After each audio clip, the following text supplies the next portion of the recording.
I think the biggest challenge in my venue, because it's not a restaurant with allocated seats in that way, is we show people to a table, but then they really feel like wandering around and nobody kind of quite understands, that we're supposed to be the policeman of stay sitting on your bottoms, please. This week on Dirty Linen, we are talking about restaurants reopening and I guess all the different ways that customers are approaching restaurants after a very interesting few months when we weren't allowed to go to them. There's so much going on for people in hospitality, and today I thought it would be great to chat to Karen Golding from Red Hill Brewery on the Mornington Peninsula, about an hour from Melbourne. Because, Karen's had such an interesting journey through the pandemic, and of course that journey continues. So welcome, Karen, to Dirty Linen. It's lovely to have the opportunity to talk to you. Hi, Dani. Thank you so much for having me on. I've listened to your podcast heaps of times. I particularly loved the one with your dad. You know what? I was out this morning running with my dog and somebody stopped me on the street to say that she was listening to the one with my dad. So it was pretty funny.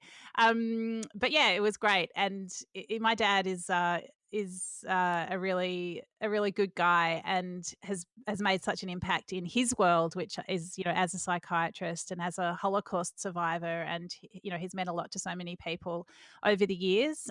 So yeah, it's a real pleasure for me to introduce him to my audience and for us to continue our father-daughter relationship in a little bit of a different way. So thank you for saying that.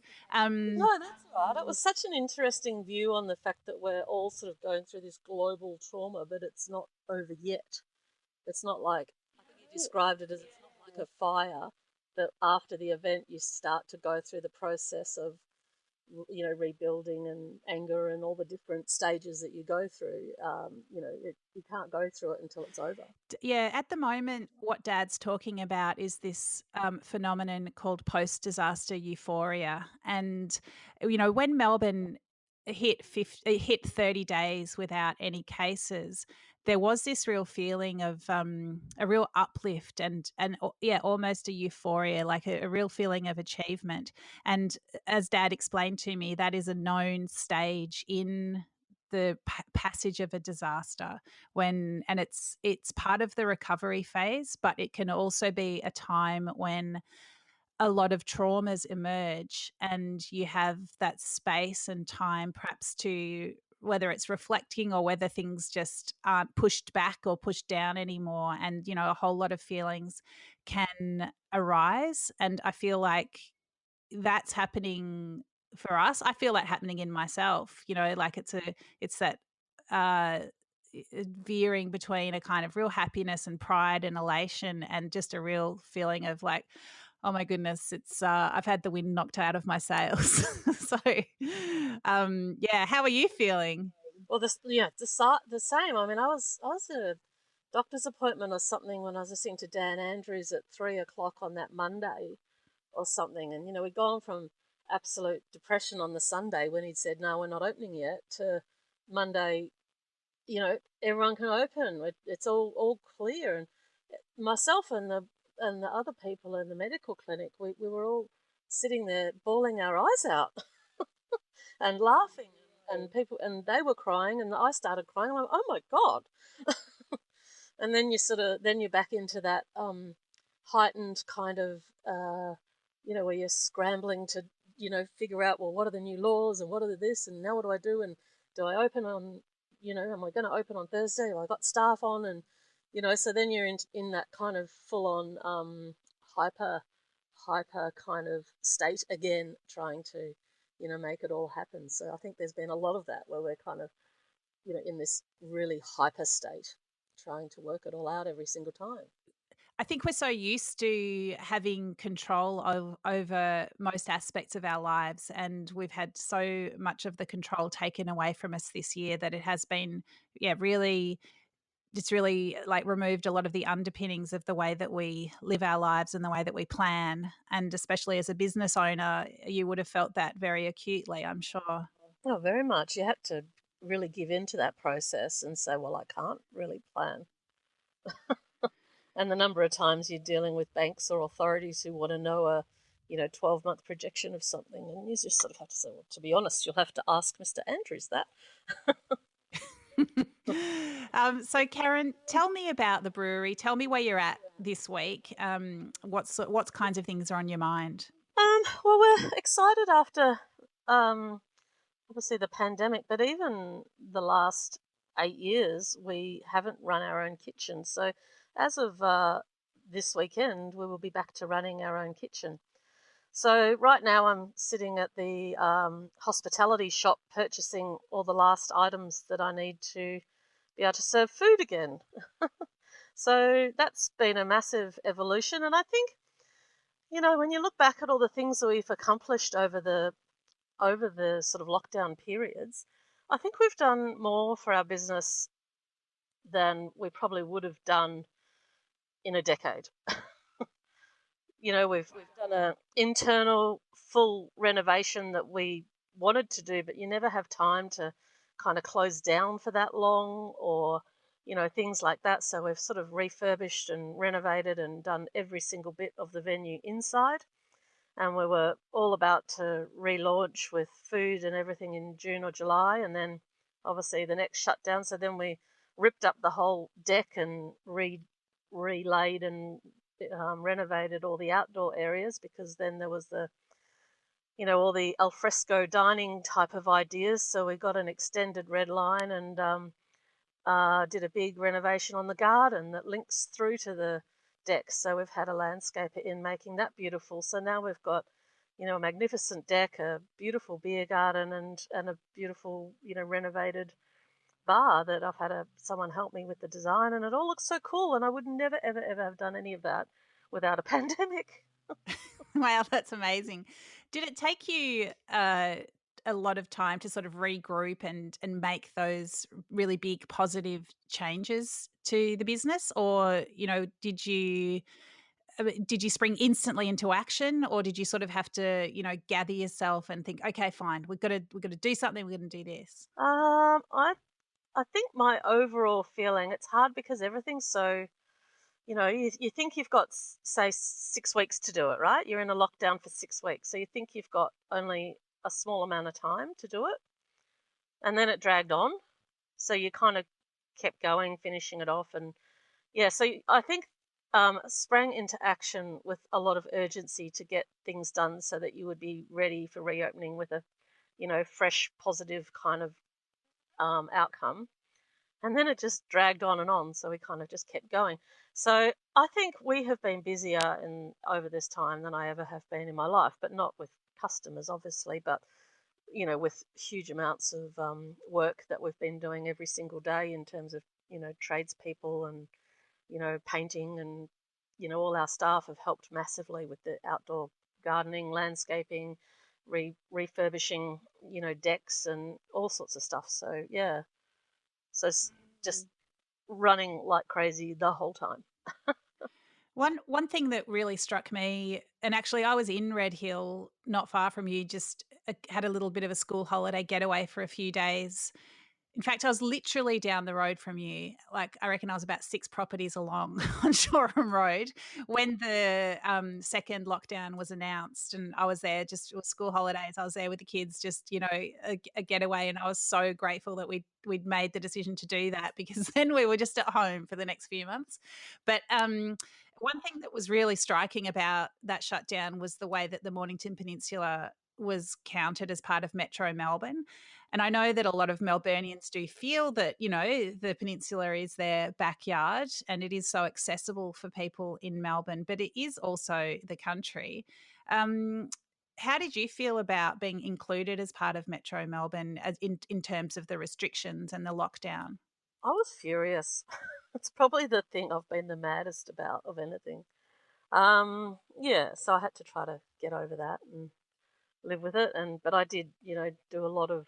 There was a lot of actions being taken by various, tourism or business groups about trying to change that. And it's actually been something that the a group of us, the committee for the Mornington Peninsula, which is a large group of businesses, have been lobbying the government for 2 or 3 years to try to exclude us as part of Metro so that we get some of the benefits that regions get in terms of, things like the seasonal workers, payroll tax, because people in our region pay payroll tax, but say in Ballerine region they don't, and Geelong they don't. So lots of really great business and social, like school and travel. Kids who live down the peninsula can't really get to Melbourne to go to uni, but they also don't get the away from home allowance. So there's a really big push by local businesses to try to make our region, competitive for business and education and jobs. And I've been part of that for years. So then to find that yet another disadvantage of it is that we're included in that lockdown was, just seemed to be like another fantastic reason why we should be separated. Mm. Are there any positives to being part of Metro Melbourne? Obviously not during lockdown, but in general, like I'm just trying to think like what would the reason be? And is there anything that you do get from being defined in that way? No, well, they talk about it's to do with things like public transport and roads and things like that, but we don't get any of that. So that we don't get Melbourne standard transport or anything from the state government in that way. You would definitely not want to be relying on public transport to get around the Mornington Peninsula. You cannot. Like that would not be a way of doing your day. Um, Yeah. okay, so Karen, this week on Dirty Linen, one of our focuses is talking about the way that customers are re-entering the world of hospitality and dealing with, or whether how they're managing the rules that we all need to abide by. Can you talk about how you've welcomed people back to Red Hill Brewery and the kinds of scenarios that you've encountered? Yeah, sure. I guess in our venue, because it's much more casual, than a normal, say full restaurant environment. We offer a order at the bar, and then we do table service from where they choose to sit without bookings and things like that. So the check-in is tricky because a lot of people don't have phone service. That's another thing that we don't get a lot of on the Mornington Peninsula. So yeah, a lot of the rural kind of vineyards and people that are outside the you know villages don't actually have hardly any phone service. So the QR check-in is quite tricky. So we have a roving iPad that we will fill it in for people that's connected to the internet. So there's a few little logistics like that.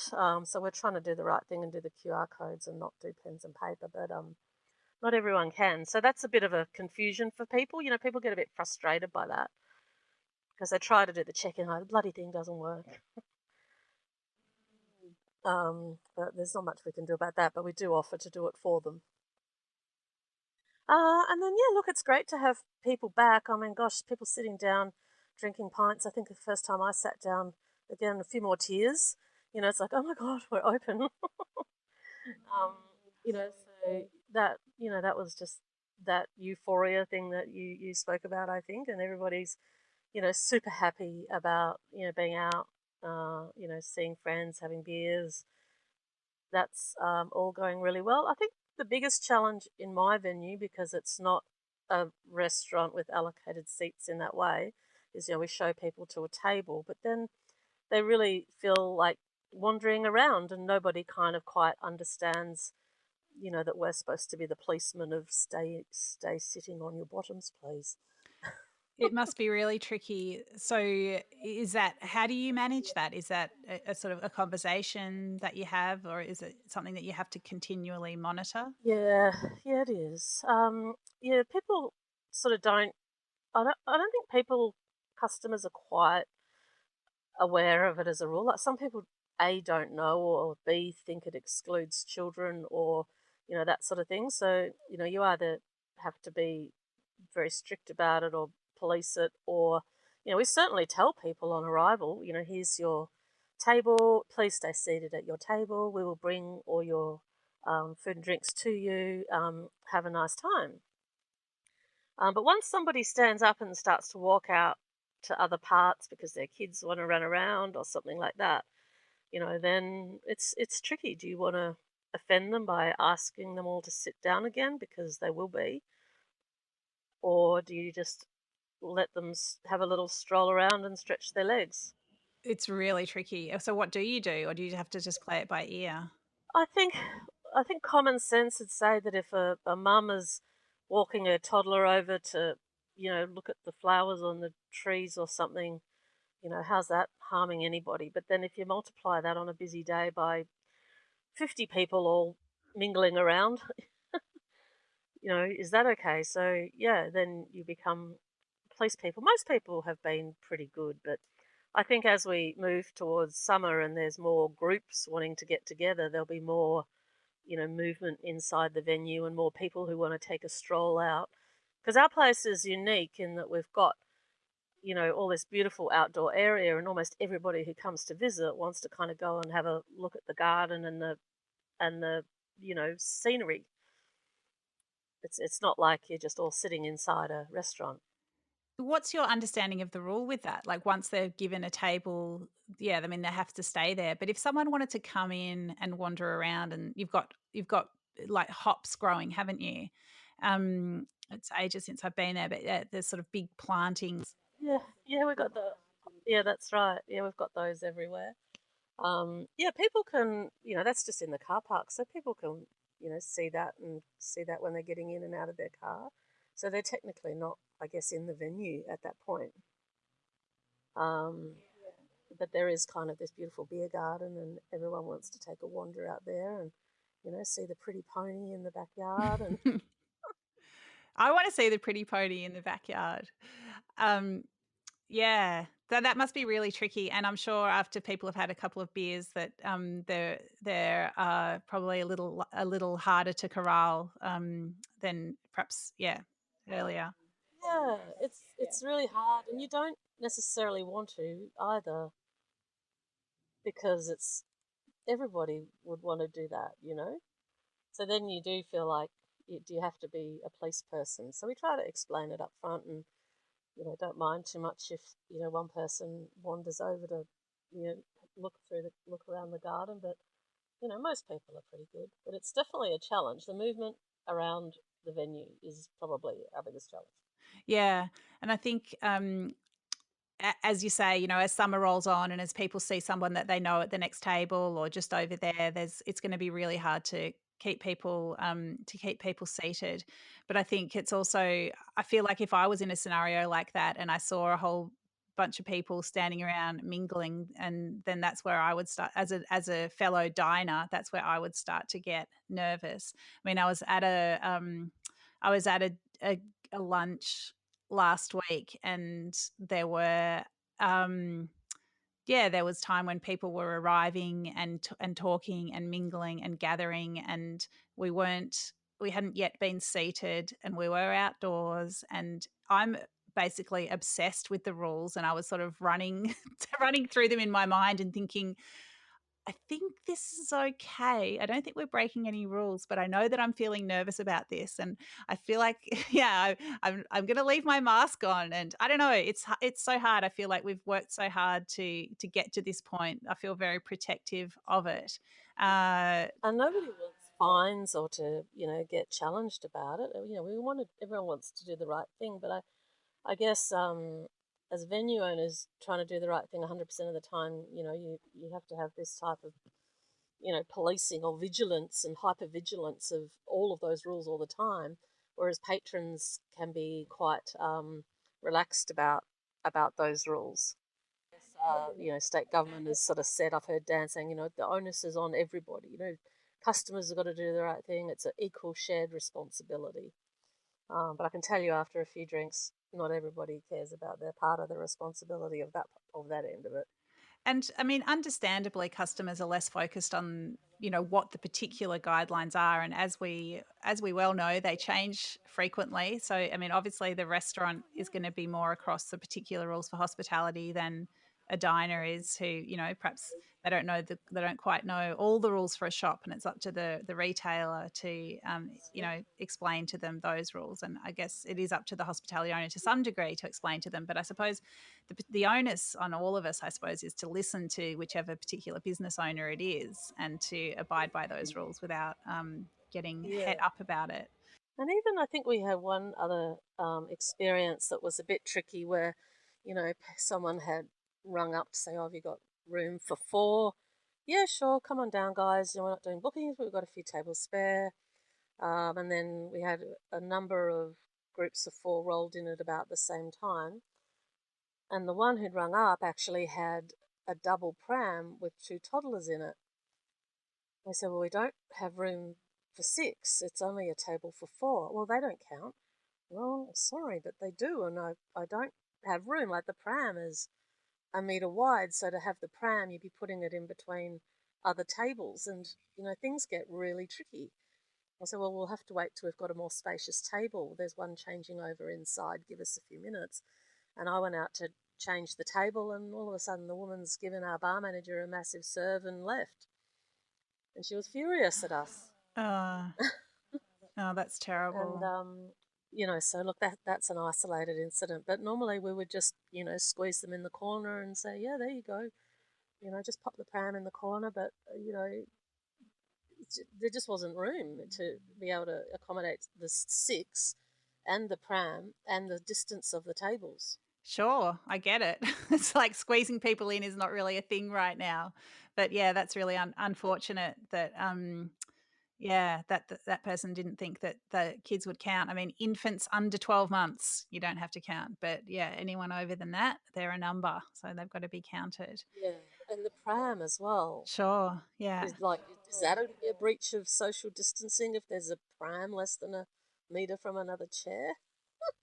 It's crazy, Danny. It's just crazy. Your mind starts to just spin with those logistics. And if a policeman came, would I be in trouble for having the pram up against another table? Or oh, anyway, mind explodes. Best to just not think about it. Well, I mean, but you have to think about it, don't you? Because you've got that duty of care. And of course, you don't want to be, yeah, you don't want to be up for a fine.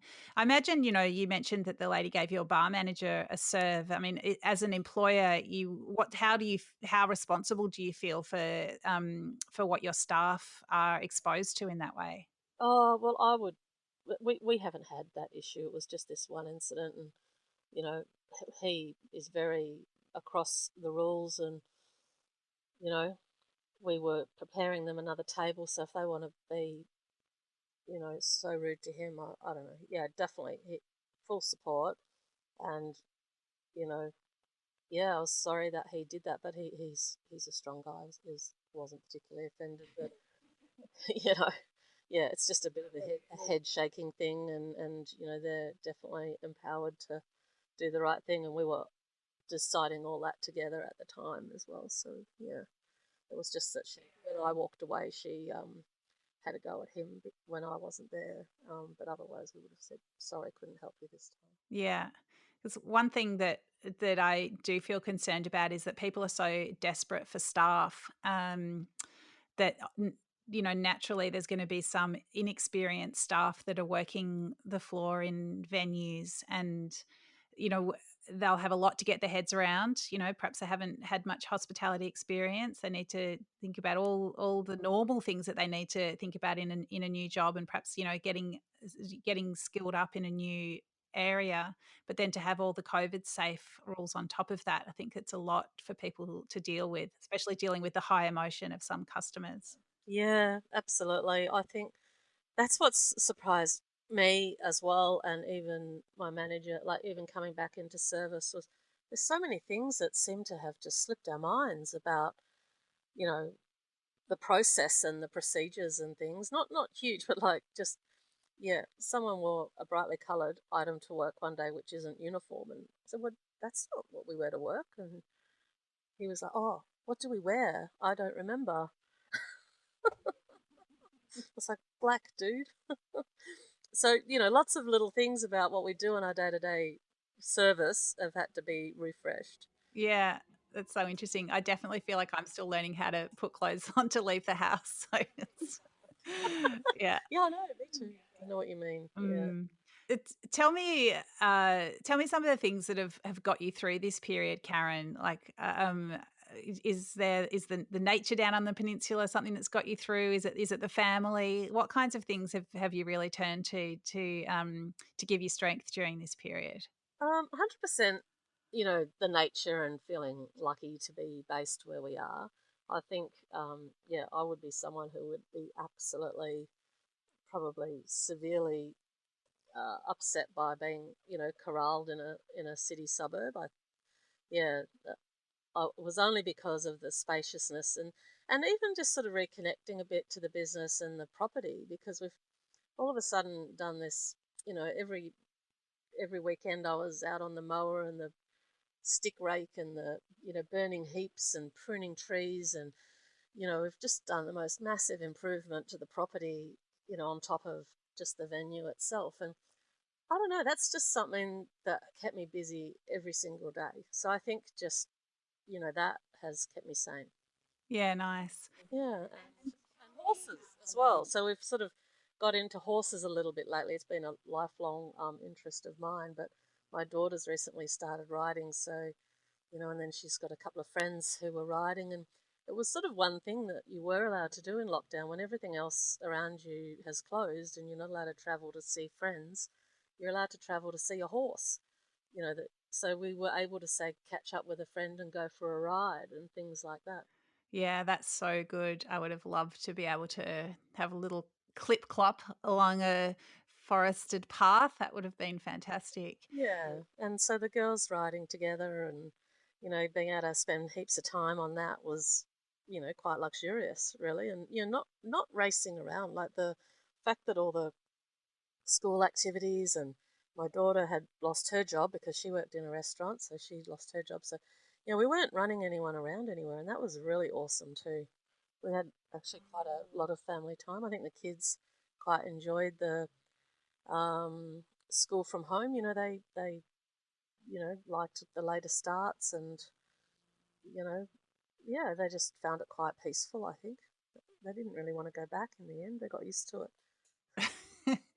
Are you able to hang on to any of those things that you enjoyed about lockdown as life gears back up? I think so. I definitely think about all the time trying to not do quite as much and maybe not engage in as many, social or sport or activities and things like that. So trying to keep the peace with that stuff a bit more. But it just has a way of, overwhelming you in a bit. My daughter's back at work and she's working heaps of shifts now. She's on top of, end of year, she's working about 30 hours a week because she's now an experienced waiter at the restaurant that she works at. And they're really short staffed and are busy training new people, and they just want her to work all the time. Like she's a school. Yeah, I bet. Wow. So yeah, there's a lot of twos and fros to get to and from school, and now that my other daughter's riding, so we've got to get the pony to a lesson, and so lots more running around now already, Yeah. and not for Yeah. me. And the roads are busy again, aren't they? Yeah, yeah. Yep. Yeah. Oh, we had our first dinner out last week, which was nice. So that was yeah. I've only been out to a restaurant once so far. How did you feel? Oh, fine. I think yeah. It was nice. It was definitely a bit weird. um, Yeah, just in terms of going out, what does it feel like? It feels like now what it felt like.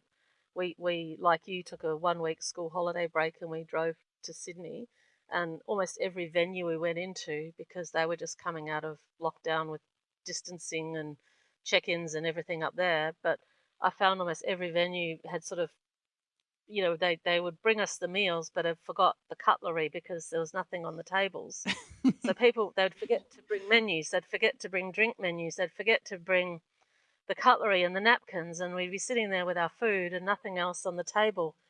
And because they had to do table service, they kind of weren't that used to that either. So you're always having to wait for someone to come and visit you. Obviously, we were in venues like pubs and stuff, not fine dining restaurants. We were more of a with the kids and the beer interest, visiting good pubs with good beer. And yeah, I think they're more used to a order at the counter type thing. So you go up and order and pay and just take your beer to your tables. Sure. There's so much to think about. Yeah, and I sort of feel like it's some places are a bit like that when they reopen, that their normal style of service is not the normal anymore. So things like that get forgotten because you can't. They're used to setting the table, but now they don't, so they have to remember to bring the cutlery out with the meals. Yeah, so much to get our heads around. Karen, let's talk a little bit about beer. What beer are you excited about this summer? Well, we've just this week put into packages a new Christmas beer, which is in a can, and it's called Christmas Haze. So it's a spiced white IPA. So that one and it's hazy. So that's it's got sort of Christmas spices in it, like cinnamon and star anise and those sorts of things. So that's a really nice beer. We make a Christmas ale every year, which is really popular, but it's so boozy, it's so strong. So this is more of a one that maybe you could enjoy the festivities without, passing out on the couch immediately. Great. It's a bit only 6%, so it's just a really refreshing beer with lots of beautiful flavors. Oh, I love the sound of that. Well, it's not going to be too long before I come and visit you, because it is just definitely one of my favorite places in the world, Red Hill and the Mornington Peninsula as a whole. So I really wish you the very best of luck getting your own kitchen happening and welcoming diners who just love staying in their seats over a busy summer. Let's hope that, the 0 days keep rolling and we can have a very, positive and happy COVID safe summer. Thanks so much, Karen. Really so lovely to chat to you. Oh, thank you, Dani. This is Dirty Linen, and I'm Dani Valent. We air the issues that the hospitality industry finds hard to talk about. We spend a week thrashing around each issue, hearing from different people with unique perspectives. We want to hear from you as well. If you have something that needs to be said about a topic, get in touch so we can include your perspective. Contact us at dirtylinen@deepintheweeds.com.au or hit us up on Insta at Dirty Linen Podcast.